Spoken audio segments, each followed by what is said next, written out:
গরিব হওয়ায় দাওয়াত পায়নি বিশ্বনবীর প্রিয় কন্যা মা ফাতেমা রাদিয়াল্লাহু আনহা, আর তাই সেই খাবারগুলিকে কিভাবে পাথর বানিয়ে দিয়েছিল মহান আল্লাহ, জানলে আপনি অবাক হবেন। প্রিয় দর্শক, একদিন নবীজির কন্যা কুলসুম ধনী ও সম্পদশালী ব্যক্তিদের দিয়ে বাড়িতে মেহমানদারির আয়োজন করলেন, কিন্তু মা ফাতেমা গরিব বলে আপন বোন হওয়ার পরেও দাওয়াত দেননি। এদিকে মা ফাতেমা ও ইমাম হাসান ও হুসাইনের ক্ষুধার যন্ত্রণায় আল্লাহর আরশ কেঁপে গিয়েছিল।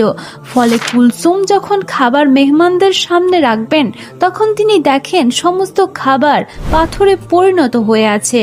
তখন তিনি অবাক হয়ে নবীজির কাছে ঘটনা খুলে বললেন। তখন নবীজি বললেন, ফাতেমাকে দাওয়াত না দেওয়ার কারণেই এমন হয়েছে।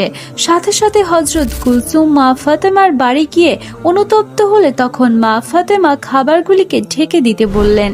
এরপর তিনি দোয়া করলেন। কিছুক্ষণ পর কাপড় সরাতে দেখতে পান সমস্ত খাবার আগের মতো হয়ে গিয়েছে। সুবহানাল্লাহ।